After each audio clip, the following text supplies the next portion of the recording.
I'm word on the street. I'm on the street, baby. Word.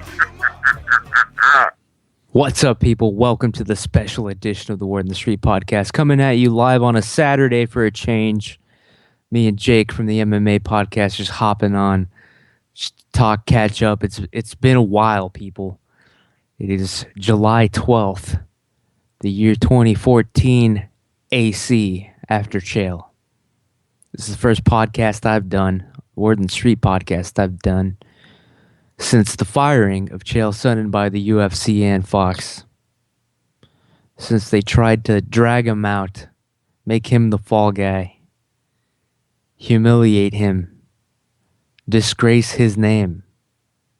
Guess what, people? We're still carrying the torch because we're still carrying the word on the streets. And on the streets, people know what the bullshit is around here, and they know that firing was bullshit.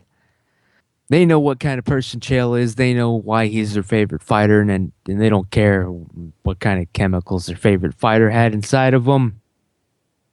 Nobody gave a damn what the hell Hulk was on. Nobody. Lance. They didn't give a shit until he couldn't pedal anymore. That's what they did to Chael. It's called a railroading. He got shanghaied, people. Bamboozled, hoodwinked, hornswoggled. But we'll get to that another. We'll get to the latest news. Letting the juice loose. Weidman and Ronda whooped ass at UFC 175. Uriah Hall had the eye of the tiger. His bone was protruding outside of his damn body, and he kept fighting. Uriah Hall, God bless him. We'll talk about how BJ Penn did it to us again. It was worse. It was worse than the Brendan Schaub fight. We'll talk a little bit about the Yao versus Allen rematch, which took place in Las Vegas at the Extreme Couture gym as promised, refereed and judged by none other than Coach Jamie, the living legend Huey. We'll talk about that because we're going to talk to our friend here, my producer, my co-host on the show, Jake from the MMA podcast. How you doing? By the way, Kid Shamrock, most dangerous man in the world, my ass. Doing well. Returned from Vegas a few days ago. Very fun trip. Got a shitload to talk about. A bunch of stories. We should start off with the Chael firing before we get into International Fight Week and all that shit. Because, dude, I could not agree anymore. That was such bullshit. First off, let's just briefly, for the people who don't know, let's first start off with, you just got back from Las Vegas. You were at UFC 175 along with fellow regulars on the show, co-hosts, callers. You were there with who, for how long, and just, real quick, overall, how was it before we get into the news, and then we'll get into some specifics. You had a Vanderlei Silva encounter is what we're interested in here, but tell us a little bit about where you just came from. What happened? Yeah, we had literally the sketchiest Vanderlei Silva encounter of all time. It was a really fun trip. It started off with two of my best friends. You know him as the Jew, Ross Finkelstein, and the Truth, Yao the Truth in Chroma. They both flew into Denver.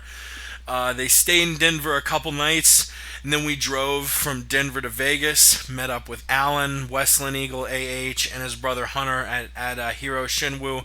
The five of us, we all split a room at the Mandalay Bay for 6 nights, and no one got stabbed or shot somehow. So yeah, the five of us split a room for 6 nights, and then after it was all said and done, Monday morning after the 2 nights of fights, Alan Hunter flew back to Louisiana, and yeah, Ross and I drove all the way back to Denver, spent another couple nights in Denver, and I just put him back on a plane about 48 hours ago on Wednesday.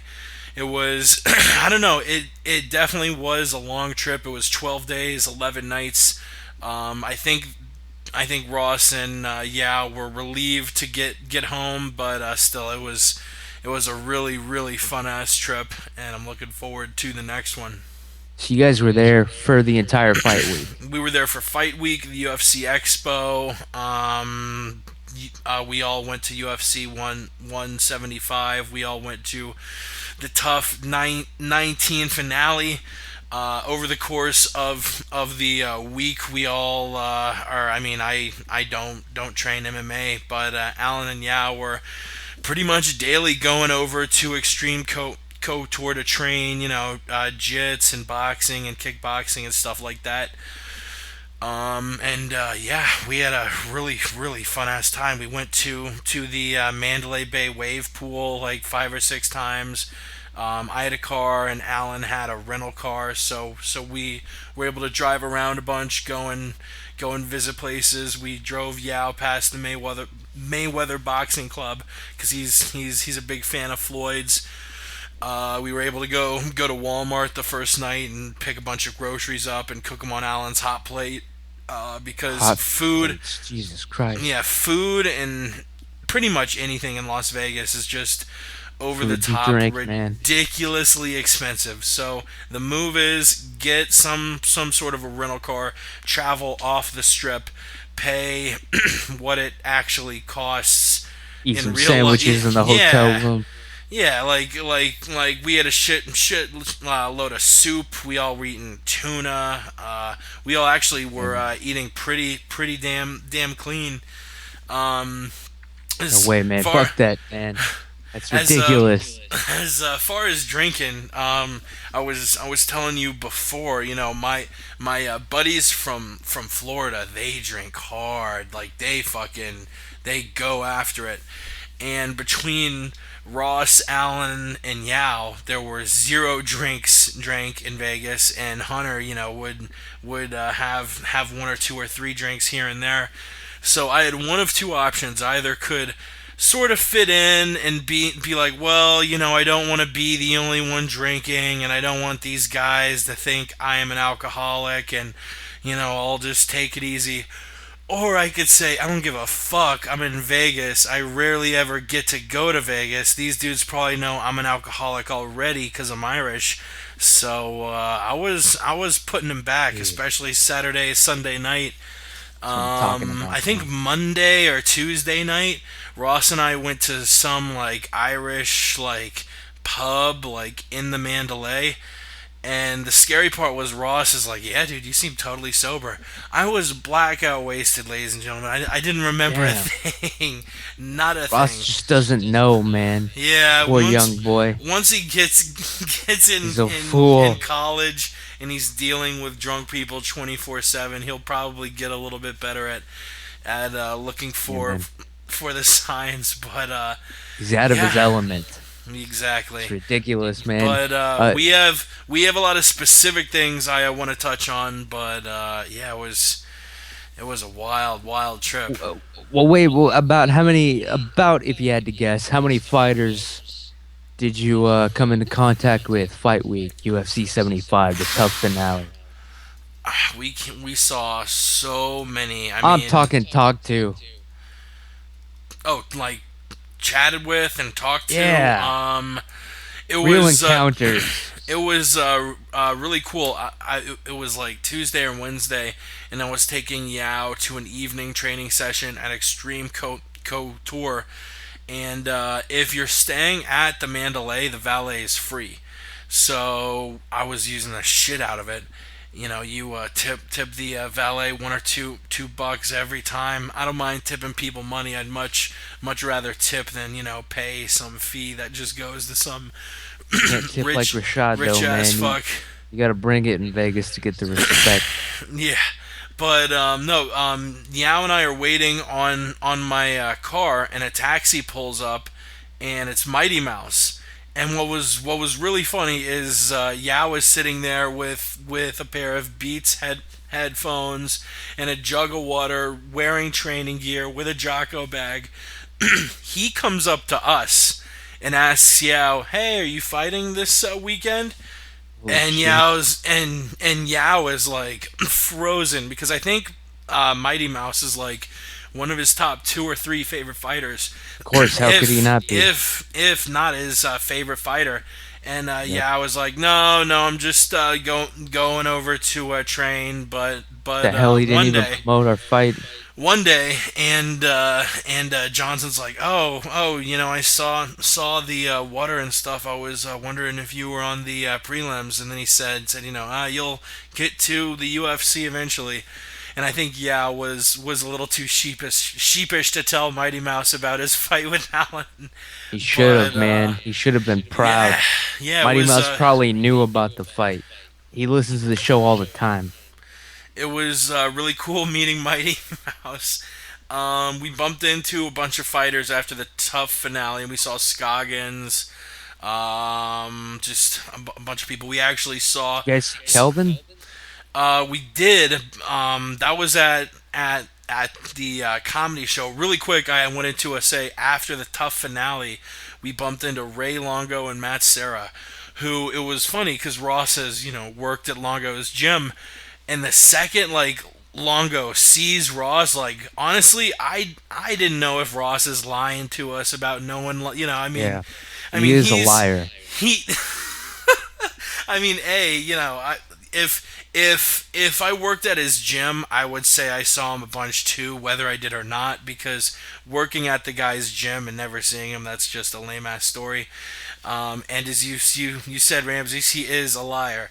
So Yep. we see him, and Longo's eyes immediately light up, and he is like, "Oh, Ross!" And then he turns to us and goes, "Hey, have either of you ever seen this kid play the guitar?" And we're like, "Yeah, he's pretty Damn. good." And then Sarah says to me, "Hey, what are you, the bouncer over here?" And Holy shit. Alan They and were I breaking ended your up balls. Alan and I ended up speaking with Sarah for a few minutes, and Ross caught up with He loves Longo. breaking balls. Yeah, and they went off to eat, but actually we saw Kelvin Gastelum at the MMA Roasted comedy show. KG, that's right. Let's give a little shout out and let's give the man the props he deserves, the Yeah. recognition, the thanks, the gratitude. You hooked up with a friend of the shows, of our shows, respective Adam shows. Hunter, MMA Roasted. He is That's right. a funny ass comic, dude.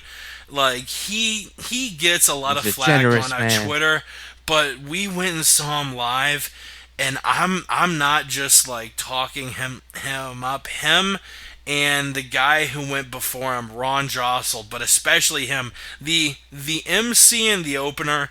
I'm not gonna lie, we're absolutely terrible. But MMA Roasted, oh my god, he was so fun. Just working with the crowd so fucking much. They're literally the front row of people were these super old ass people who just weren't laughing. Period. They weren't laughing at all, and he's making fun of them not laughing.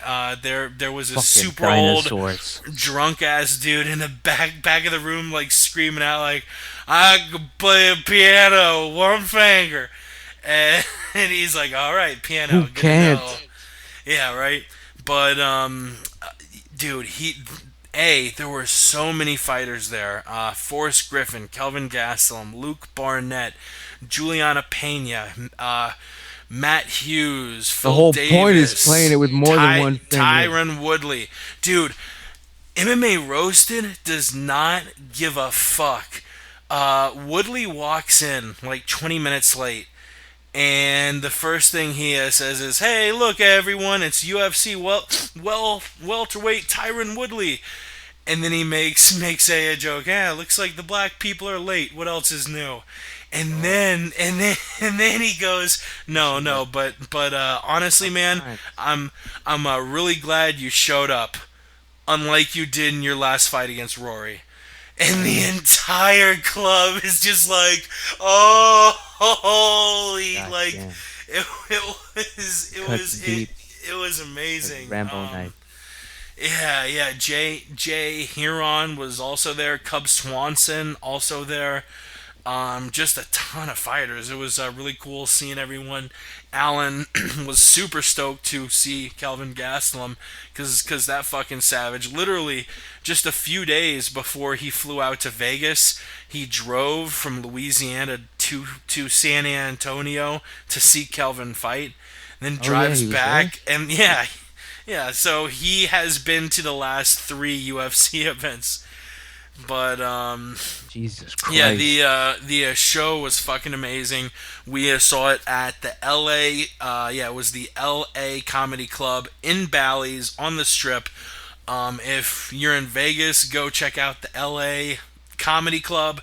If you know about Adam doing any shows in your neck of the woods, like for real, he was fucking hilarious. And I don't know, I've seen a lot of stand-ups. I like to think I know stand-up pretty well. You know, I've seen Burr live, I've seen Chappelle, I've seen Bill Cosby, I've seen Louis C.K., I've seen, you know, Joey Diaz, a ton of people. And that was literally one of the best comedy shows I've ever fucking shown up for. It was Hell it was yeah, really man. good. God bless him. MMA roasted Adam Hunter. Yeah, He really hooked it up for my boys there. I can't thank him enough. yeah. Follow him. Do whatever you gotta do. Give him a chance. Check him out. Up and coming stand up comedian. God bless him. Like I said, pra- praise his name. Praise his Um, fucking name. well, you were there at UFC 175. Let's talk about that briefly.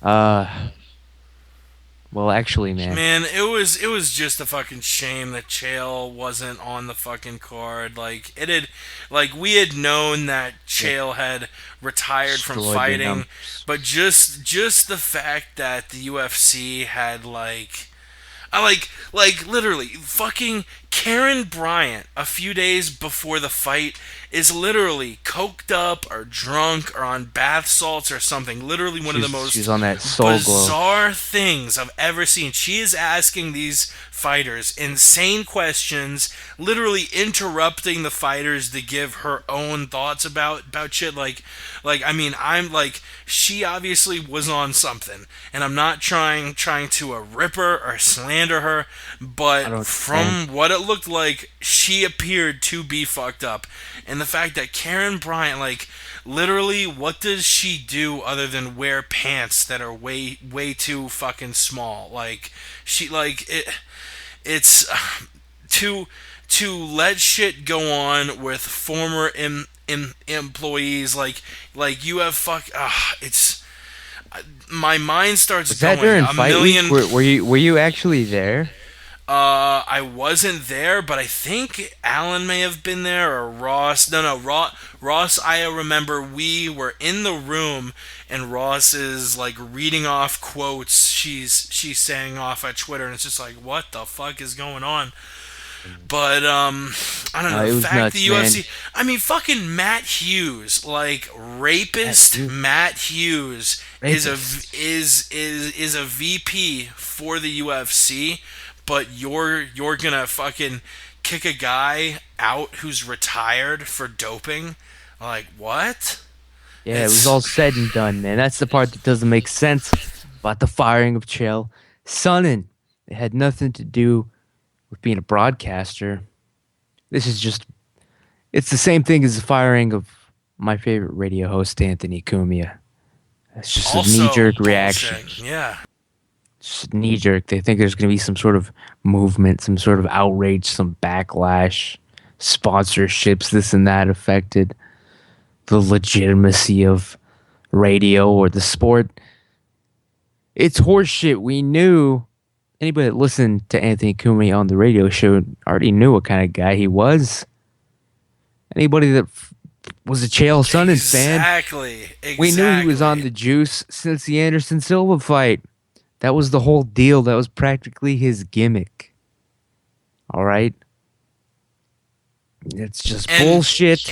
and you're taking TRT like literally HGH is something you take to get off.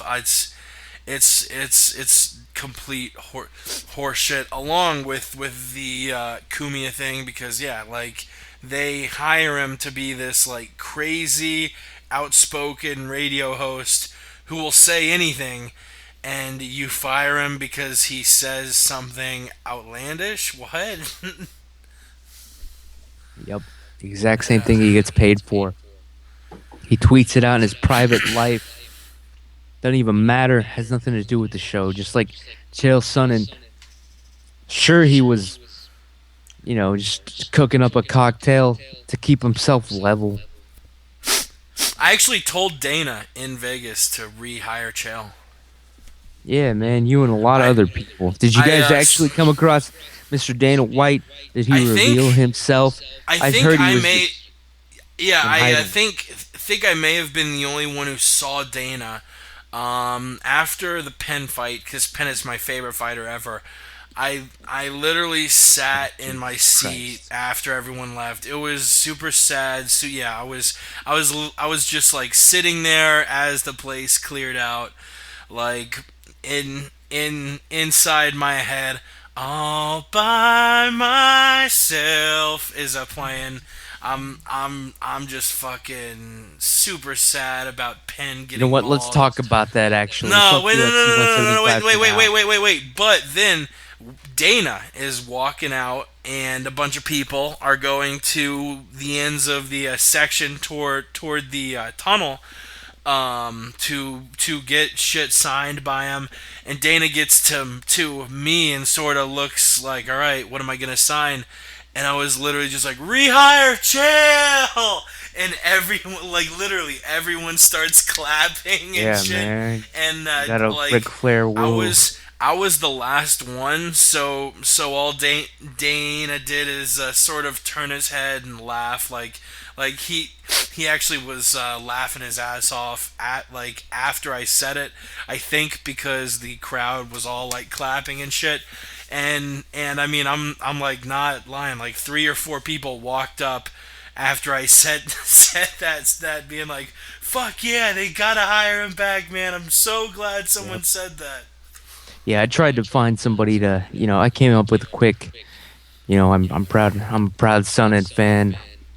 I was gonna come out with like an emergency line of T-shirts, flood the streets of Vegas with it, but I couldn't find anybody that could make the turnaround quick enough. Man, there's no T-shirt maker that could promise to deliver.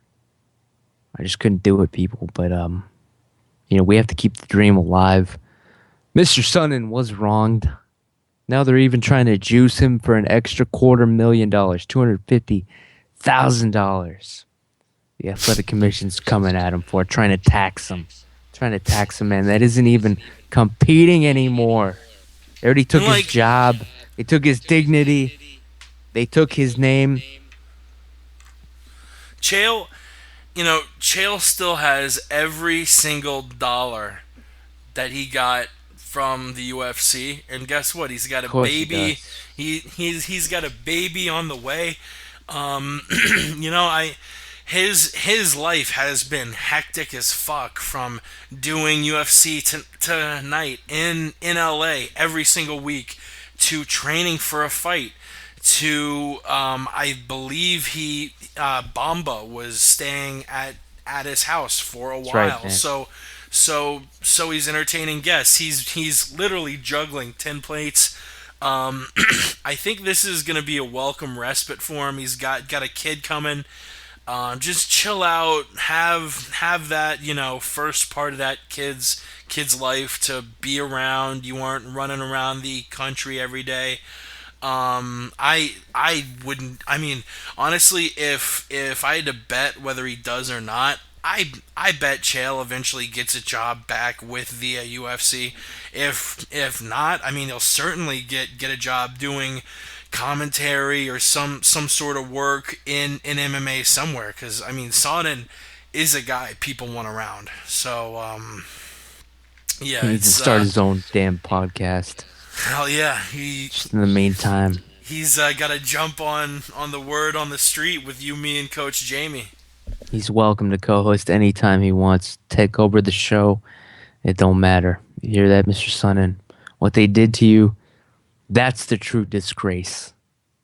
And it makes me sick. Makes me sick at heart to see this That- happen to a good man.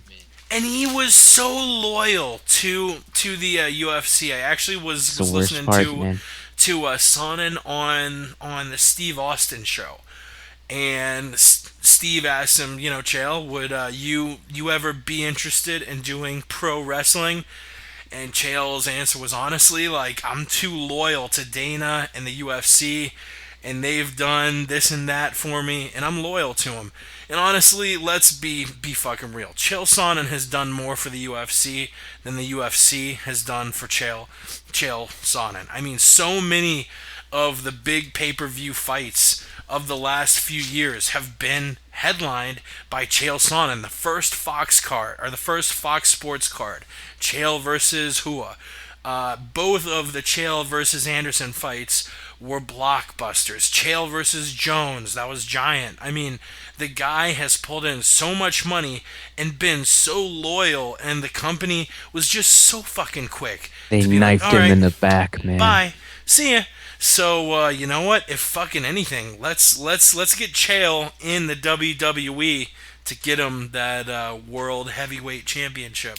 You're damn right. They smiled in his face and stabbed him in his damn back. It's a travesty. It's the worst thing I've ever seen. And it makes you wonder, man. Just Tito Ortiz, Frank Fail, Shamrock, Tito. Matt Riddle, do they have a point when they say that the UFC just it makes me so upset. Tosses away their fighters like trash when they're done, when they can't turn a dime, when their name becomes a little bit compromised. This is bullshit. The man was taking drugs to better himself, to better his body, his condition. The year 2014, AC, that's illegal. That part makes me sick as well. Sick at heart. Jake, man.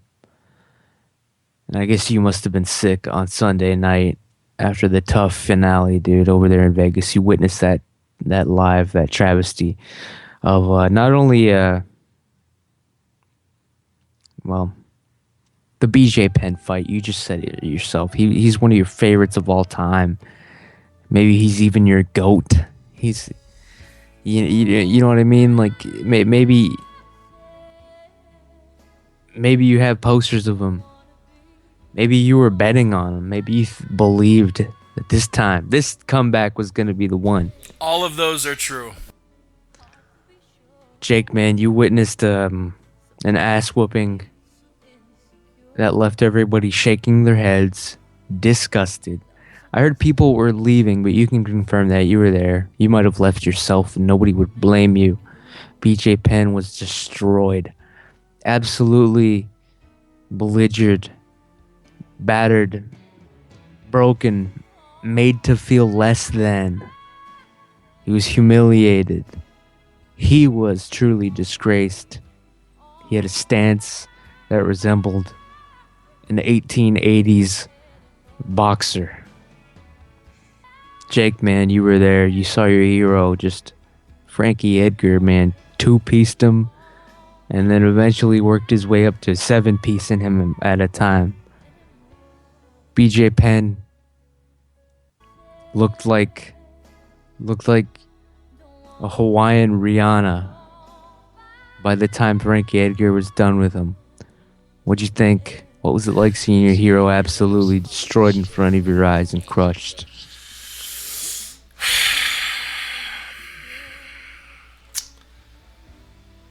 You know, that entire day I was psyched.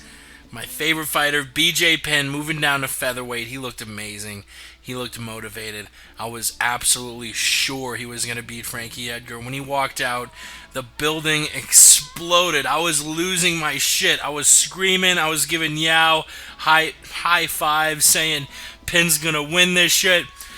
And the first round, he got taken down, and Frank was trying to work leg kicks, and I was like, what are you doing? And he's fighting on his tippy toes, and it became apparent in the second round that Frankie Edgar was the better fighter in the trilogy match. He got finished in the third round. And And yeah, I think I have two posters of Penn. I don't even know if I have any other fighter posters. I have one on my desk and one up on the little wall in my closet. I bet a lot of I didn't bet that much money. I think I only bet like 30, 40 bucks, but every penny I bet was either on Penn or a parlay, including Penn, so that all got fucked. I feel thankful to have gone because I'd never seen Penn fight live before. This will probably be Penn's final fight. I don't imagine him fighting again. So I got a chance to see my two favorite fighters in their final fight. I saw What Penn round at did you the realize tough it was finale. over? The second, Frankie was just dominating it, and he finished it in the third round. I saw Chael's last fight at 167. I saw Penn's last fight this past Sunday, and it's a really bittersweet feeling. What did you think of his queer stance? His upright, I don't give a shit stance. He probably just wanted to switch it up, and that's probably something one of his coaches cooked up. No, his coach was on the Aerial Hawaii show denying that he had anything to do with it. He was saying it was all BJ's idea. BJ insisted on that bullshit because nobody at his gym was like had enough balls to actually like beat him up. So BJ was convinced that this stance was like legit. That was your hero. Yeah, and he got He torn embarrassed apart. himself. I don't think I moved from when Penn got finished to when the arena was empty. I was just sitting there staring at the spot in the ring where he got finished, thinking about how I was going to kill myself. Man, you believed. I mean, I'll give you credit for that, dude. Yeah. But holy shit, man, BJ Penn, this was worse than the Brendan Schaub fight. A lot of people, like, a lot of MMA fans, like, just gave up. They were crushed. Like, this is just, like, within a month of the Chael Sonnen news, the casual MMA fan has just basically forgotten all about the sport, moved on to the World Cup for now. Who knows what they'll grab onto next. I think it might be a little too early to say, but I'm willing to pronounce right here and now on the Word Street podcast that the BJ Penn fight, he killed MMA on that Sunday night, and you were there. What? And I heard you guys you weren't even planning on going. You had to basically someone paid you to like take their tickets because they knew. What was that? What happened? Yeah, it was really weird. Somebody paid Yao and I $175 to go in their place. His name was Dana White. Cause That's right. those seats, man. I heard the attendance. I heard people were leaving. I mean, I don't know what was the Rousey and Machida Weidman. What was that like? That got full. The energy was at its It was peak in packed. Vegas, right? Yeah, for sure. Was it a rush or what? Give us your hot, quick tweet type take on Weidman and Ronda Rousey whooping ass. You were there, man. I'm trying to get something that I won't get from somebody who was just watching it on pay-per-view, man. Somebody that was there, man. What happened? Yeah, it was sort of crazy because tickets for the event, the cheapest tickets were hovering around $300 on StubHub. Yao and I weren't planning on going, and we're checking literally during the Fox. What? I thought that was why you went to Vegas. No, we went for the International Fight Week to chill with one another. But tickets for 175 were super expensive, like $300 a pop. And Yao and I didn't have tickets yet. But by the Fox Sports 1 prelims, tickets were down at like $130. So we got the tickets. We had to drive somewhere to pick them up. We pick them up, and literally, I wasn't able to make the Faber Caceres fight, but Yao made it in time for that. I parked the car and then was there for the main card. And yeah, shit shit was jumping off. I was fairly intoxicated. I God bless you. parked, went and placed a bet really quick, ran up, put a couple things down in the room, and grabbed my mobile charger, and had a strong sip of bourbon for the working man. And That's right. that's right. And yeah, the main card, I was like drunk to the point where I was still talking fine. I still had my facilities about me, but walking around kind of felt like a little shaky, like I was on roller skates.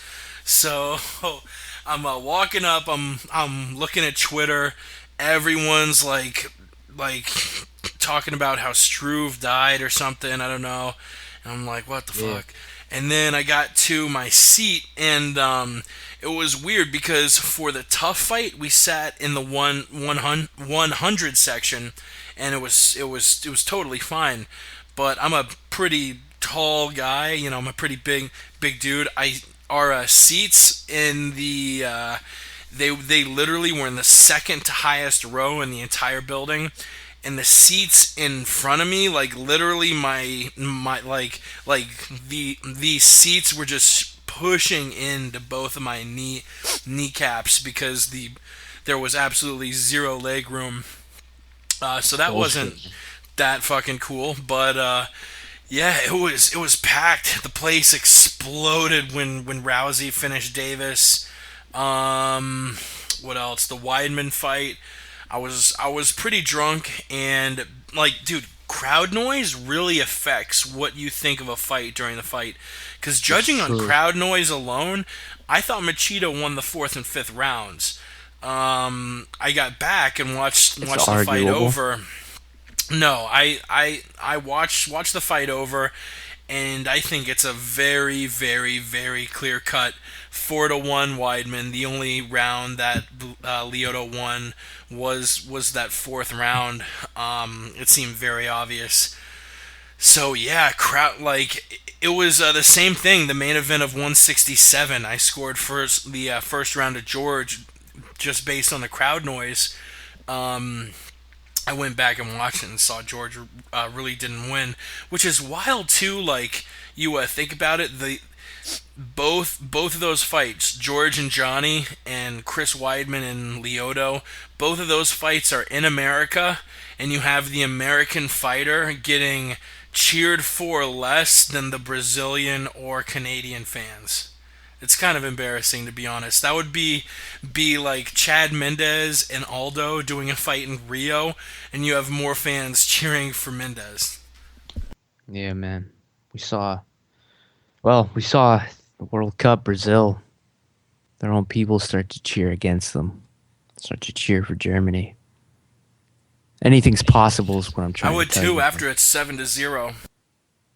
Yep, that was basically that game, that World Cup game, that Brazilian disaster. Yeah, That was like the Ross BJ Penn Yao and fight. I were watching that here, Yep, that was and BJ Penn. That was it. and I really like you bringing that fight up over and over and over. It's definitely making me think about committing suicide less. He ruined his entire legacy. People are going to be talking about this for a long time. We should get used to it. But fine and fair enough. We'll move on. Let's talk about the rematch of the century that went down in Vegas real quick. Ross Finkelstein needs to release the footage of the Yao versus Allen rematch. The two listeners on my show, regular callers, co-hosts, family, friends, they rematched in Vegas at the Extreme Couture gym. Jake, without giving away the results, you were there at the fight, at the rematch. Two guys from the show, regulars, squaring it up, duking it out at the Extreme Couture gym, refereed and judged by Coach Jamie Huey. Briefly, no spoilers. What was it like that you can tell us? And where the fuck is the video? I'm not fucking around here, Jake. You need to unmute or something, man. Oh shit! Sorry, I was actually muted. Um, I I wish I could talk more on it, but before the fight started, we literally, gloves on. Jamie's ready to go. I'm in Yao's corner. Hunter's in Allen's corner. Ross has the camera set up. We're just about to start, and we're doing this at the Extreme Couture Gym in Vegas. Literally seconds before we start, Randy comes downstairs from the main office, Randy says stop Couture. the fight. Randy Couture tells everybody to stop the fight, stop The the fight. natural. And Jamie's like, what is going on? Randy says, look, if you're going to do this at my gym that I built with my hard-earned money, my blood, my sweat, my tears, I need a cut of this pay-per-view. So That's right. we all That's right. That's fair sat enough. down, and the guy definitely deserves his cut. So we are giving him 20% of the pay-per-view. I believe 5% is going to Ross and Allen, and an additional 20% to you, me, and Ross, and 10% to Coach Jamie Huey. But so Randy made me sign a non-disclosure agreement. So what I can say is neither guy won the fight very easily. It wasn't an easy one-sided fight. It was a close fight. And I gotta say, Jamie was our lone judge because Ross was filming and I was in Yao's corner and Hunter was in Allen's corner. And and the girl doing the interviews didn't see the entire thing. But I will Fucking girl. I will say this. If it was a finish, I'm glad nobody got that injured. And if it was a decision, I agree with Jamie's scorecard. And that's all I'm going to say. God bless you. The videotape No one died. will be released soon. I will get the footage out to you people. This I swear. But I was lied to by Ross Finkelstein, my bastard son. Dog, you And gotta trust me, bust out Ross. some good weed, dog. Enough is enough with this shit. I Enough hope is he's enough, listening. Ross. Post it. Yep. If you're out there, Ross, I want you to know that I will take this out on Rose, your mother. You're killing me here. And that's the bottom line. Because I said so. Also, you people, you guys got the inside scoop while you were, carousing the streets of Las Vegas, prowling around, begging for change at gas stations. I heard you guys were more broke than Muhammad Ali. But you guys had an encounter with someone that nobody has seen or heard from, really, scored an interview with. You got an exclusive stalking of Vanderlei Silva. You guys had a Vanderlei Silva encounter while in Las Vegas. Tell us about that, man. What the fuck, man? It seems I saw pictures. You guys were tweeting them out. His van. Something shady was afoot. What do you think, man? Break it down for us. Hold on one second here. Sip of bourbon for the working man. That's right, man. Always stay hydrated. That's the word on the street. Whew. Yeah, man. God damn, that's a strong cup of bourbon. Oh my God. You gotta fucking top it off with a freshly cut Jesus stogie, Christ. man. Did I not put anything else in that bourbon? I thought I fucking cut it a little bit. Little Romeo and Juliet. Oh. Clip that You know what? sucker. Just light it. Actually, before we get into the Vanderlei story, while my throat adjusts from this horrible, strong fucking gulp of bourbon I just had, our boy Kevin Black, Technics, he called in. He wanted to be a part of the show, but he is across the world. He had to go to sleep. The man can't stay up forever. We will He's a have good him guy. on soon. He's a real good guy. And he left us a 15-second voicemail if you want to hear it. Let's play it, man. God bless him all the way from Estonia. Where? Estonia or Africa or Yeah, Scotland Africa. or God wherever bless the him. fuck he is. He is a beautiful man. Kevin Black. Follow him on Twitter. Technics88. That's TECHNICKS 88. He rolls jiu-jitsu and he's funny as fuck. He straight up looks like Fedor. And this is our boy Technics calling into the show. This is Technics 88. Pick up, motherfucker. I'm going to school you bitches on MMA and Brazilian Jiu-Jitsu. You have one chance and one chance only. And tonight is a chance. You snooze, you lose, motherfuckers. That's legit, man. There he is, Technics. Straight out of Africa, dude. Africa. Just reaching out, man. They believe. Some beautiful shit. So, yeah, Vanderlei Silva. So we go out to get coffee. We go to Walmart, buy coffee and shit. I actually didn't own a coffee maker, and I was like, I've been thinking about buying one. I'll go ahead and buy a coffee maker here in Vegas, and everyone can They didn't use have it. a coffee maker in the hotel room? No, it was a really nice room, but they did not have a coffee maker. So That's got to be a mistake. I'm getting to the point where I'm getting so fucking old. I can't wake up with a cup of coffee or without a cup of coffee. So I said, fuck it. I went and got a coffee maker. We bought some coffee and everything. We're rolling back, and we realize, fuck, we don't have any filters. So I turn the car around, and we actually go to a CVS nearby. And when I pull up, I'm like, holy shit! Look, it's the Vanderlei Fight Team SUV, the same one that Chael is peeing on in that famous picture. I wasn't aware, but Ross was aware that Vanderlei is the one who's usually driving that thing around because he's crazy and he likes driving around a car with a giant picture of his face on it. So we pull up, and all of us are like gawking over at him. Sure enough, Vanderlei, the axe murderer Silva, is in the car looking right back at us. And So literally he saw you. the moment we make eye contact with him, he whips the car around, drives away. Alan literally sprints into the store, gets filters, sprints back, and we're all saying, yo, we should drive around the corner of the building and like see exactly where he went, because he didn't drive to like the exit of the CVS. He really creepily drove around the back.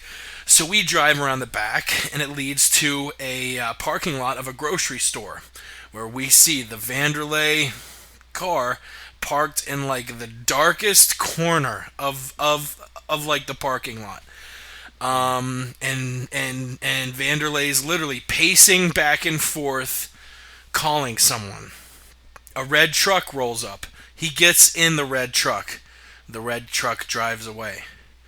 We all assume that he was buying probably some sort of drug. We've all gone to a sketchy parking lot to buy drugs. I don't know if it was steroids. So he didn't see, when he was pacing around, he didn't see you guys? No. We were a good distance away, and he jumps in the truck and they drive away. Now, personally, I wanted to get the fuck out of there, because, like, I've been chased down by people in cars. I've been in group fights. Who hasn't? I, like, knew if anyone's catching a beating, it's me, because I'm the one driving this fucking car around. So, I'm like, yo, let's get the fuck out of here. That was really, really fucking sketchy. Like he literally is probably buying drugs and could come after us if he, like, knows we just saw all of this. And they're all like, nah, let's get pictures of us flicking off his car and pretending to pee on it. Like literally, Twitter accounts none of us even follow are like tweeting out pictures of Alan pissing on the car. Like, oh, Hell looks yeah, like man. so. Alan went all the way. Alan went The eagle. Yeah, Alan the fucking eagle. But God yeah, bless him. so God bless Alan. It was just really sketchy. I don't know what, we came back the next day because that sort of was the closest place, the little CVS, to get whether it was milk or eggs. We were Or making condoms. bacon and eggs every damn morning, condoms to bang the tranny hookers. Um, and yeah, Silva's car was gone the next day. We didn't see it again. It was just it was super fucking sketchy, dude. He's making car switches in the middle of the fucking night, people. Doesn't get Yeah, more shady than that. Think was Chael like a- Sonnen switches cars in the middle of the night. It was like Hell no. 11:30 on a Rides around it. Tuesday night. Bulletproof limo. Now even more than ever. It's hard times, people. It's a hard time in MMA for the UFC itself, man. UFC 174 did horrible numbers. People are saying maybe 95 to 100K buys. UFC 175, they're estimating it maybe did half a million, 500,000. Jake, man, I don't know. You were at two UFC events back to back. Was it cool, or by the time you were at the tough finale watching BJ Penn get his ass slaughtered and handed back to him, were you sick of the UFC by then? Even though you were right there in front of the octagon, what happens, man? What's going on here?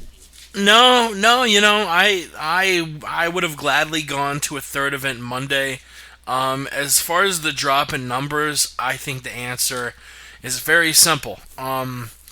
They're putting on what, like 60 events this year, like somewhere between like 56 and 60 events. You can't do that. You can't put on a crazy amount of events, because what fucking happens is these smaller fight night cards, literally the structure is one, like usually one good fight, one okay fight, and a bunch of shit fights. And you're taking good fights that would have been on like the main card of 175, good fights like Penn Edgar, good fights like Stevens versus Swanson. You're taking all these fights that normally would just bolster up a very strong pay-per-view. You're taking them and making them their own main events, and it's just, man, I don't like it at all. I think what they're doing as far as trying to reach out globally, I think it's too fucking much. I mean, the NFL, they aren't trying to put on like games between middle schoolers in the middle of fucking like Laos. Like, they know their bread and butter is here, America. Like, and that's not the UFC's bread and butter. They probably should do America, Canada, every now and then go to Europe, go to Asia, do a show in Africa. I don't give a fuck. Just don't put on like literally we've had multiple nights where you have multiple cards in the same day.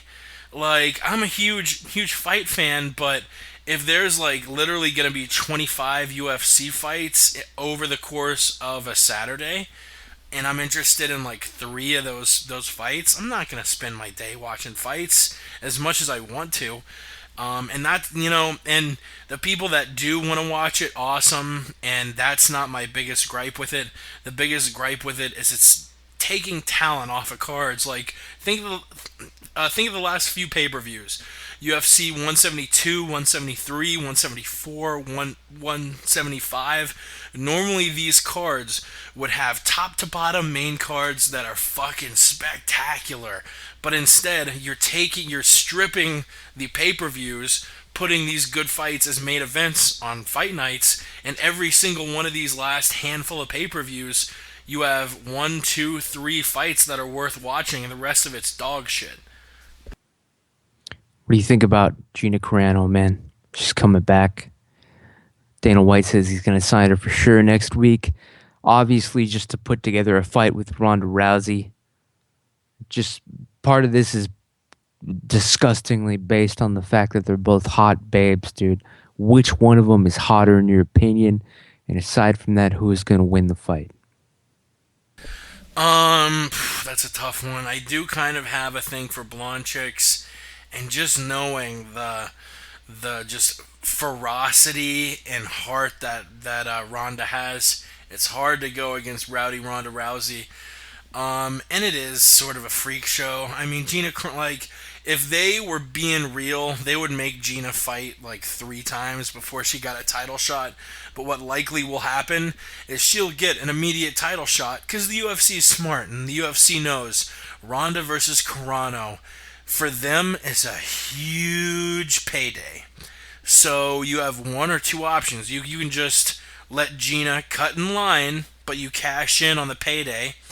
Or you make Gina fight, a couple difficult fights. Give her Liz Carmouche, then give her a Sarah McMahon. In my opinion, she likely loses both of those fights. She loses a single fight to a top chick, and she never gets a title shot. And the UFC never gets to cash in on that giant payday. So they'll make the title shot just so it'll be a cheap grab for money. But I hate to bash Zuffa so much. But what else do you expect from him at this point? One of the last topics, 2 more to go. One of them, though, you were there. It was the most inspirational fight I've seen in a long time. I believed Uriah fucking Hall. He had the eye of the tiger fighting Santos, whatever the hell his name was. Broken. Uriah Hall was. He busted his foot open doing God knows what. I still don't know what happened. But Uriah broke his damn foot.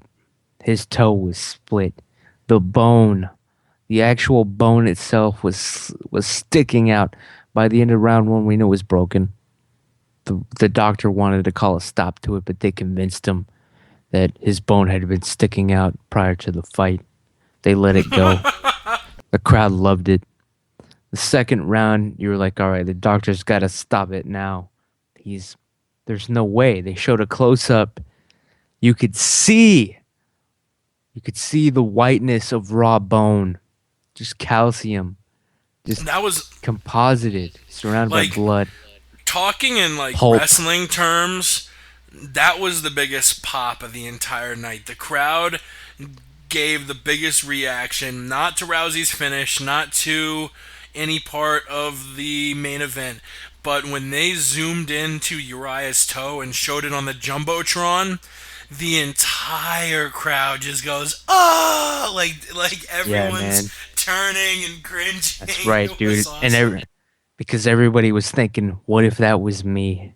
I would tap out right now or give up. I would turn around, walk away. Give but up Uriah Hall, John Jones. Uriah Hall had no quit in him. He proved that he was an actual fighter. Dana White was wrong. He was a little premature. Uriah Hall, dude, by the time he came out for that 3rd round, when he came out, when they let it go, the doctor once again implored him to stop, was like, this is all your choice. Are you sure?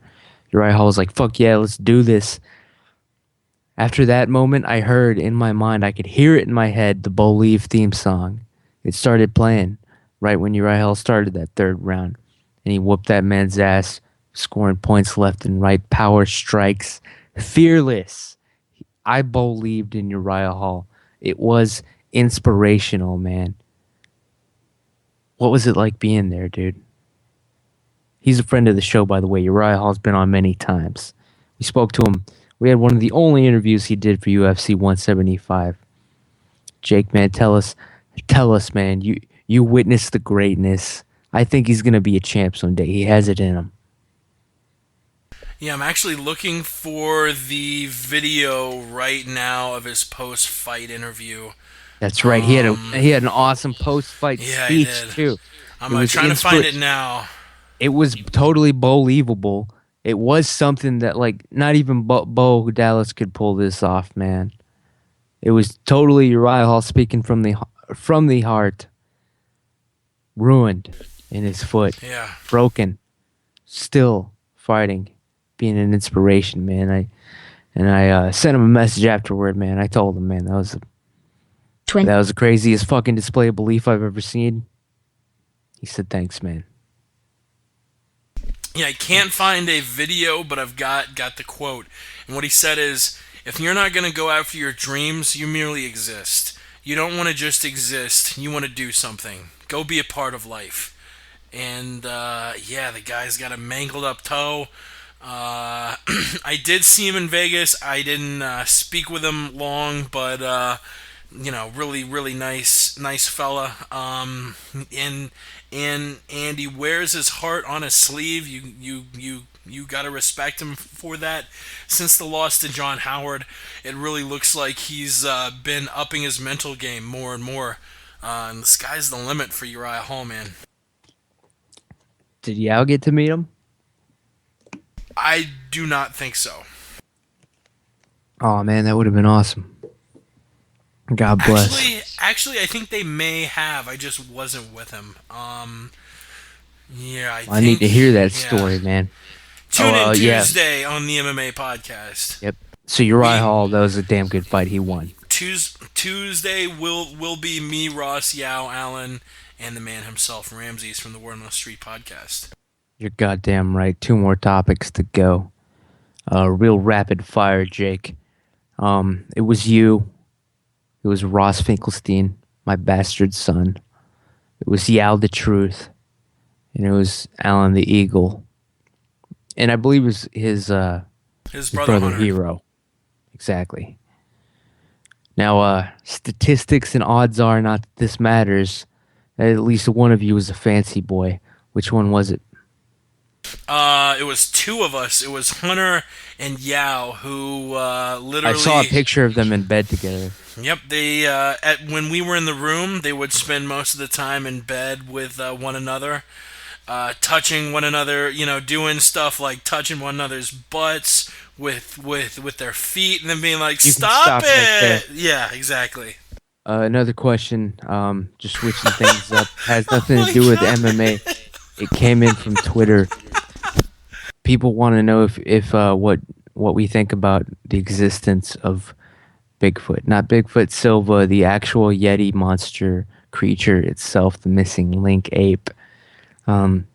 Jake, what are your thoughts on Bigfoot? Is he real? Is he out there? A lot of people don't know this, but I'm actually an Eagle Scout. I was in the Boy Scouts growing up, and I had a Bigfoot sighting once while camping out in the mountains of North Carolina. So I can say I believe in Bigfoot because I've seen him. I've talked to him. I've never encountered Bigfoot, but I've traded with him. That'll be on the next episode of the Word on the Street podcast. Last thing we want to get to before wrapping this up, people. I got a bad back. I'm in a lot of pain. I'm hanging in there for you guys, but it is literally hard times. I hope that if you have any remedies, you'll tweet them my way. The Aunt Jimmy Show on Twitter. Last topic before we get the hell out of here. Damn, it was probably the most important one. Oh yeah, it comes back around in a full circle to the Chael Sonnen being fired thing. I just want to reiterate my belief here on the podcast that 100% of UFC fighters are using some sort of banned or illegal substance, some sort of cheat. They are. I mean, let's face it. That's the reality. A lot of people starting to get caught. We got Ali Bogatinov. He let the juice loose. Now he's the next one that got caught with some shit that they're like, oh shit. They're testing for that shit. We gotta pack up shop. We gotta get the fuck out of here. We need a plan C now. The commission's out of their mind. They're juicing people. Squeezing people, breaking down doors, busting people left and right. These hardcore tests are being employed now. Chael Sonnen was the first victim. Ali Bogatinov. Who knows how many other people are going to get caught. But I told you. I've always told you. My belief is that 100% of them are on this shit. Some shit. Something. One thing or another. You got Tim Kennedy now speaking out against it. I would put it at like 70. I think that's round about what Tim Kennedy was saying, man. Tim Kennedy insisting, he's saying, I'm not going to fight anybody unless they've been tested. He's saying 60 to 70% of UFC fighters are on some shit. You have and he's guys saying he can name 50. Like Kennedy, like Ben Askren, like pardon me, whoo, that bourbon, like the Diaz brothers, like Cormier. These guys aren't juicing. These are, the last I of disagree. the Mo Hegans. Really? With who? I think they're on something or other, something that ain't on the books, something they're not supposed to be on, man. That's I don't think just so. how it's done. That is how it's done, man. That is the reality, okay? It'd be weird to me if you were a fighter and you weren't on something. I'd be like, you're a fucking weirdo, man. You're gonna wind up looking just like BJ Penn. Mark my words. I believe that maybe BJ Penn wasn't on shit. Probably just because he knew it didn't matter anyway. I'm gonna mail you shit, Ramses. Tim Kennedy says 60 to 70% of UFC fighters are on something. I guarantee you. He's just being cautious there. I'm telling you 100%. I'm telling you right now 100%. That's why the firing of Chael Sonnen is even more just ridiculous to me, because I'm realistic about the business and the fighters and this testing, and there are loopholes. There are masking agents. Now they're testing for those. They're busting people on some new shit. Why are they doing it, man? Why? Maybe these people aren't kicking up their taxes, man. Maybe Chael was like, I'm retired. I don't have to kick up to you guys. And they're like, oh, yeah? Well, guess what? You know, man, these are people running these commissions, deciding to up the quality of their doping tests. Now the tests are basically going from rabbit ears to HD quality. All right? That's what they've done on these people. It's bullshit, man. 100% of them are on it. Tim Kennedy says right now he could name 50 UFC fighters on the juice. Well, guess what, man? Sounds like if the MMA media decides to push this long and hard enough, guess what, Tim Kennedy?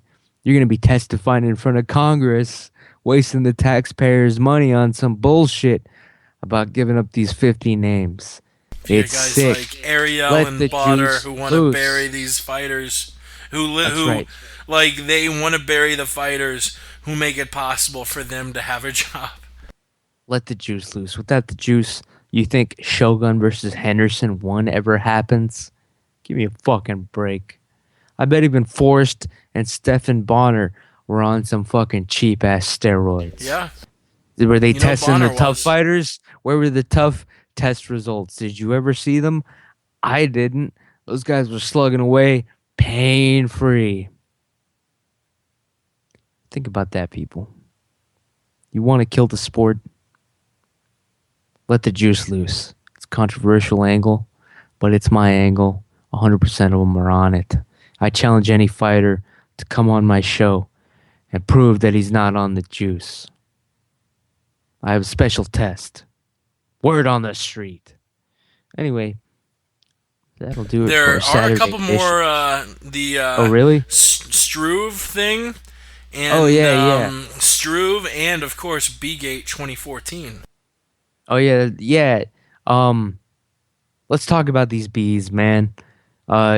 You had all these people staying with you, and then you guys went to Vegas on this grand UFC trip, and you come back, and then now you notice that you've had a bee infestation in your bedroom this entire time. How do you not notice that, man? Like, you must be either like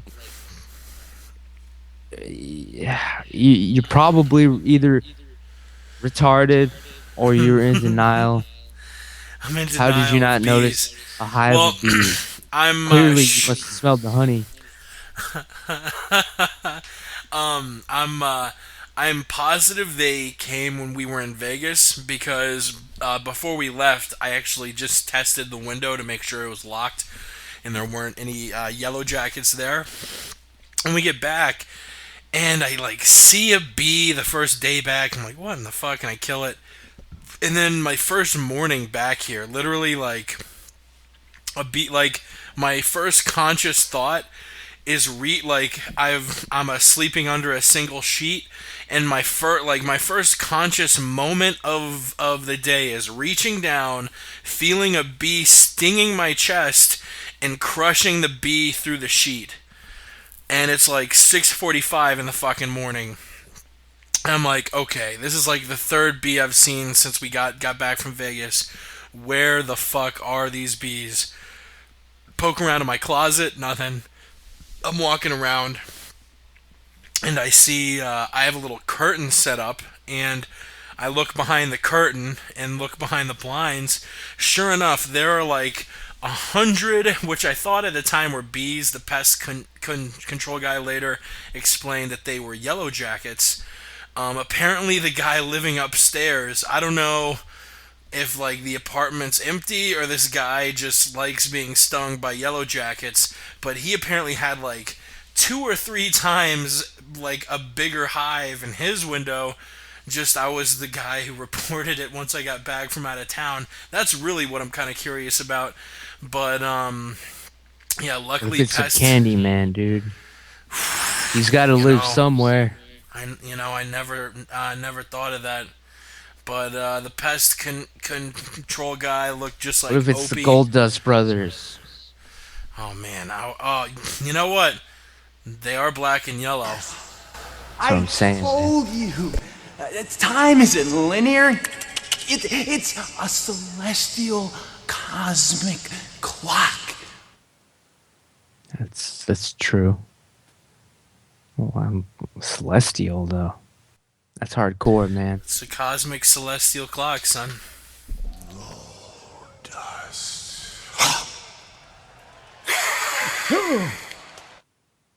Yo, I love that gimmick so fucking much. Oh my god. Speaking of celestial matters, taking everything into account, the I money. did see Ariane Celeste in Vegas. Oh yeah, how's her face look? Yeah, like in person, is it like noticeably like Energon, the Energizer commercial fake plastic people face? I thought I was looking at a hot girl wearing a Guy Fawkes mask. What about Brittany Palmer, dude? Did you guys I get felt to? like I was looking at 2 girls wearing Guy Fawkes masks. Did you guys get to eat anything awesome in Vegas? You guys get to tap any ass? What was going on, man? What was the excess moment? What did you splurge on? Man? What did you give it up for? Did you piss it all away on blackjack? The In-N-Out was pretty fucking crazy. I won't divulge who was the most broke ass motherfucker there? It was with, but I did share a joint with somebody in the drive-through at In-N-Out. God bless. It wasn't one of the 5 guys in the room, but I won't divulge who it was. It was still a good friend of the show, even though it wasn't. You didn't bring any Chiba with you? Oh no, that's exactly what I'm fucking saying. We smoked a big ass joint literally after the fights at like midnight in my car, smoking it out of the sunroof. That's what I'm talking about, man. And yeah, it was. People all over the place are smoking these e-cigarettes now. So I found you can get away with smoking a weed one because people will just assume it's like a tobacco one. So I was at the wave pool at the Mandalay Bay, swimming around, joking around, getting some sun, hitting the vape pen. Just I brought a pretty big amount of edibles with me. It was it was a fucking trip, man. Shrews bump ticker, man. I stayed with a bunch of these straight edge freak weirdos, but don't you worry, Ramses. Man, you had it rough, dude. I was getting fucked up, and I think that's another reason I didn't come. I don't know if plans are set in stone, but tentatively we're thinking the New Year's card, UFC. I think it's going to be 182 or 183, January 2nd. The UFC chose to, instead of doing like the day after Christmas, like December 26th. They're pushing it to January 2nd. We might try and aim for the return to Las Vegas January 2nd. And Ramses, I swear to God, if you don't come to Las Vegas, I'm going to drive to Austin and you're coming whether you want to or not. What's the temperature like in Vegas in January? I don't know, man. 75, 80, it's not bad. We actually were in Vegas last November for 167. It wasn't bad Because look, man, I tried to tell you, I tried to warn you. I wouldn't have lasted an hour. I saw the reports. It was over 100 degrees, like on the regular, like even in the shade. It was so That would've fucking killed me. hot. Literally, the asphalt in the parking lots were melting the rubber on the bottom of my shoes. Yep. What the fuck? Dude, you were not lying. I was like... I would have had a fuck, stroke, man. Like, we actually went and chilled with Yao's uncle after the rematch. Yao's uncle met up with me and Yao, and we met up for lunch and all that. And Yao's uncle, who lives in Vegas, is straight up like, yeah, I do everything at night, like whether it's grocery shopping, like whatever. Like I try and stay out of this fucking heat. And if you have a black guy telling you that he's trying to stay out of the heat, Yep. then you know it's hot. God damn, it was like 106. Sometimes I think the feels hottest like day was 116. I think the hottest day was 110, and it's literally like, God, man, I can't do it, man. It's like you're stepping into a sauna, but it's obviously I not can't do it. humid. Yeah, I throw a fit if my apartment gets above 70 degrees.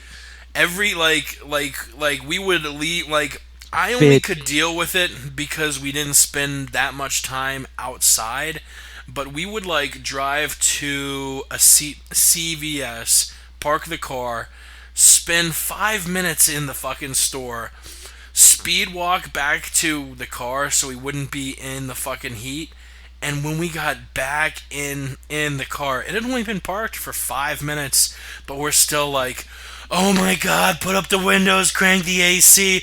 What the fuck? You guys are cutting weight just from going to CVS.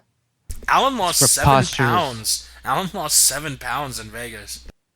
Damn right he did, man. He's crazy. Well, the videotape needs to get released. Ross Finkelstein, tweet him at Ross Finkelstein. Tell him to upload the fucking video. Tweet him right now, people. Let's flood his mailbox or whatever it's called on Twitter. Destroy him. I'm actually tweeting it right now at Ross Finkelstein. Upload the fucking video. That's right, people. Sent. It's time for You a do the movement. same, people. We need to demand this right now. It has to happen. The Yao versus Allen rematch has to surface. All right. He thinks he's Abraham Zapruder over here, just hoarding this footage. It'll come out 30 years later on Geraldo. Sorry, brah. Anyway, yeah, man. We should wrap it up, but yeah, Struve's bump taker, dude. On I was watching, the pay-per-view at home, leisurely, 68 degrees. Just chomping down on barbecue ribs. Stubbs barbecue sauce here in Austin, authentic, original.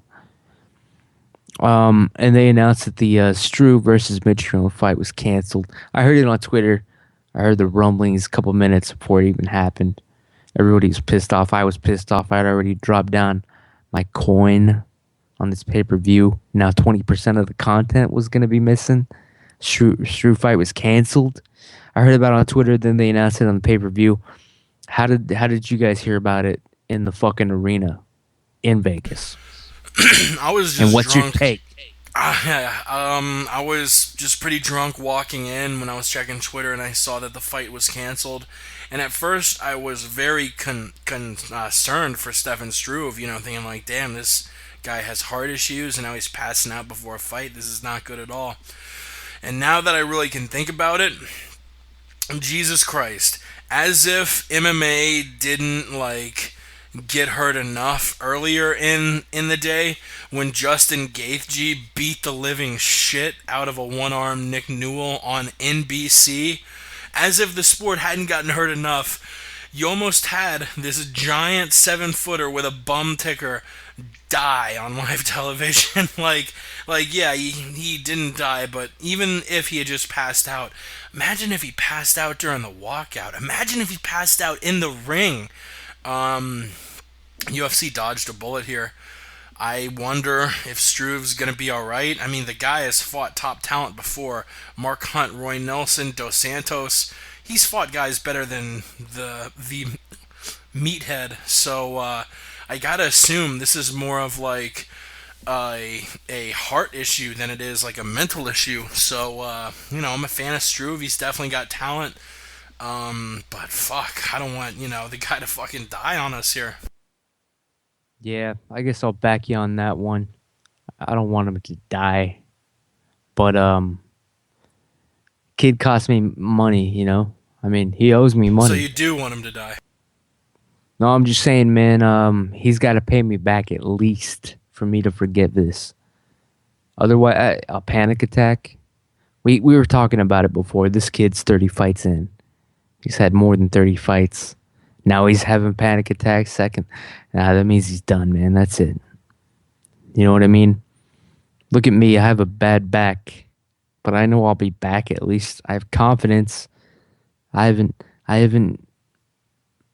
taken the 20 pills. I haven't put the gun in my mouth. I know I'll be back. But this guy, man, 30 fights in, he's having panic attacks and doubts. No, man. It feels like Bane lifted me up and broke my back. You ever read that comic book where he did that to Batman? Nightfall. Never read a comic. I'm done with Struve, man. It's over. And that's the bottom line. Last topic, who can beat Weidman? And then we'll call it a night. Who can beat Weidman, Jake? Who? Fuck. Call it right now. Somebody that can beat him. John Jones? Velasquez, maybe. If we're talking 205ers, I think Jones can beat him. I think what's his name? I think Cormier could beat him. But if we're talking middleweights, I don't see anybody beating Weidman, bro. Cormier is just a big, thick, fat guy. I'm sorry. He's fat. Cormier now, and he's slow. Like, my two favorite fighters of all time, Chael Sonnen and BJ Penn. It was a rough week. It was a real rough week. It was a rough month going from Sonnen retiring, Sonnen getting the big boot from Zuffa, Penn just not showing up, Penn retiring. It's a rough month, but now that Penn and Sonnen are both retired, Daniel Cormier is my favorite active fighter in the UFC. I don't even know what to say to that, man. To me, he's probably one of the most boring. Now eclipsed by Brendan Schaub. But it's pretty much Brendan Schaub and then Daniel Cormier to me. Like, as far as horrible, boring fighters goes, I'm done with him. I'm done with Stefan Struve. I'm done with Ronda Rousey fighting these soccer moms. Yeah, it was... Wait, let me find Yao the Truth's quote, because the shit made me laugh my dick off. Which, shout out to Yao and Ross both. Literally, I think before this trip, the longest road trip they had ever been on was like 4 or 5 hours. Literally, we drove 12 hours from Denver to Vegas. It was... You got pissed together at that point. Yeah. Yo, we almost ran out of gas driving to Vegas. Holy shit. Yeah, dude, it was actually really stressful. So, unbeknownst to me, you guys should have called me. We're about to hit literally the longest stretch of interstate in the U.S. without any services is the stretch of I-70 we hit in the middle of fucking Utah, in the middle of nowhere. It says next service station 110 miles. I look at my gas guide and see I'm a little under half a tank. I'm like, meh, I'm good. I didn't realize there was a bunch of elevation climb, so I was going up, wasting a lot of gas. And we get to the point where, like, my Civic, I want to say its little gas gauge is like 20 little tiny little bars, sort of like a phone's battery has. We were out of bars. We were going on like the fucking reserve tank. And not only that, we're like a good 10 miles from Salina. Not only that, this area of road, no cell phone service. So I have AAA. Normally I can call him up. Dude, Ross was making me nervous because he was so nervous. Fucking like, dude, we aren't gonna fucking make it. We aren't gonna fucking make it. What are we gonna do? And I'm like, well, we'll have to pull over. We'll have to pull over and like flag people down and maybe give them the number for AAA and have them call AAA when they get to a good spot. It was pretty nerve-wracking, but we made it to Salina, Utah, filled up. We're relieved as shit. And we actually spent the first night in Nevada because we drove out to Vegas Monday, and Alan and Hunter weren't flying in until Tuesday morning, and we wanted to meet them Tuesday morning. So we stayed in Mesquite, Nevada, which is about like an hour out of Vegas, and we thought, well, there's no point in driving to Vegas if we're just going to spend the night there and paying a shitload of money to stay in Vegas, so we may as well stay an hour out of Vegas where it's a lot cheaper to stay. So we stayed at the Casablanca Resort, which wasn't horrible. Holy shit. It was this little place in Mesquite. Sounds like a whorehouse. It was so sketchy, bro, that Casa Bonita. Dude, Ramsey, so you have to come to Denver. The Casa Bonita restaurant from South Park does exist. It's in Denver, and it's known for having like infamously bad food. But this place, the Casablanca in Mesquite, Nevada, they had a sign in the bathroom that literally said, if like you're here, I posted it on Facebook actually, so there's no reason to fucking spark it up. God damn it, yo, let's fucking both spark it up. What is the word on the street? Yeah, man, I think we were falling off the rails at the end there. Wait, no, here. The sign is. Hold on, I'm flipping through all these goddamn pictures. These fancy, yeah. All right. Sharps needle disposal. This is a sign that's in the bathroom at the place we're staying at. Needle users, which it shows a giant picture of like a syringe filled with drugs. Needle users have an obligation to the general public to dispose of their needles correctly in order to prevent injury and spread of bloodborne pathogens to others. Mesquite Gaming encourages patrons to properly dispose of used needles within our hotel and casino facility. If you use needles, we would appreciate if you would contact housekeeping and request a Sharps container be delivered to your room at no cost. Upon checkout, we will properly dispose of the Sharps container and any needles used during your stay. Pretty much, hey, we know a fuckload of people here do heroin, so please let us give you this syringe disposal box so you don't prick the maids who work here. Like, what? Hell yeah, man. That's exactly what I'm talking about, man. That's America, man. If we hadn't showed up so late, because we literally didn't check in until like 10, 11 o'clock at night, I would have called him up just as a prank on Ross and Yao and been like, yeah, can I get a Sharps needle disposal box delivered to our room, please? That's right, man. God bless. See what I'm talking about, though? That's just proof positive, and I'll end it on this note. Warden Street Podcast. That's proof positive that doing needles, this and that, injecting yourself with what you got to do. It's mainstream now, practically. I mean, you go to any bathroom, you can dispose of your shit. That's why the firing of Chael Sonnen is a goddamn disgrace. We need to fight this on all levels, people. Let the juice loose, like I've been saying. Check us out next time. We're coming at you live on Tuesday. The Word in the Street podcast. We'll have insane guests, goofy antics, riddles. Jake, where can people find you? What's happening? Yo, just follow us on Twitter at the MMA Podcast. I haven't updated the MMApodcast.com in a hot second because you know what? I was pretty drunk in Vegas since I got back. I've been busy. I'm trying to work, trying to find a new apartment to move into in a few weeks. I got a life to live, people. But check out the MMA Podcast. Check out our interviews. Check us out this Tuesday. We return for our 97th episode. I mean, fuck, I'm so thankful. I would not have met you, Ross, Yao, Alan Hunter, Chris, any of these beautiful people if not for the podcast and if not for our incredibly positive crowd of people who talk to us on Twitter, whether it's Jen, Davey Boy, The Enthusiast, Mad Samurai. We love the shit out of each and every one of you. And we'll see you on Tuesday. We'll catch your ass down the road. Ramses? You gotta get up to get down. Follow me on Twitter, The Aunt Jimmy Show. It'll change your life. Fight the power through ridiculousness. Stay black. Listen to the word on the street.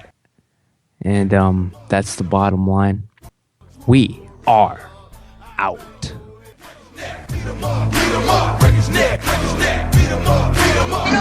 take me through it. Well, I'm the best corner in the game. When you try me with a sorry receiver like Crabtree, that's the result you gon' get. Don't you ever talk about me. Who was talking about you? Crabtree, don't you open your mouth about the best. Or I'm gonna set it for you real quick. LOB.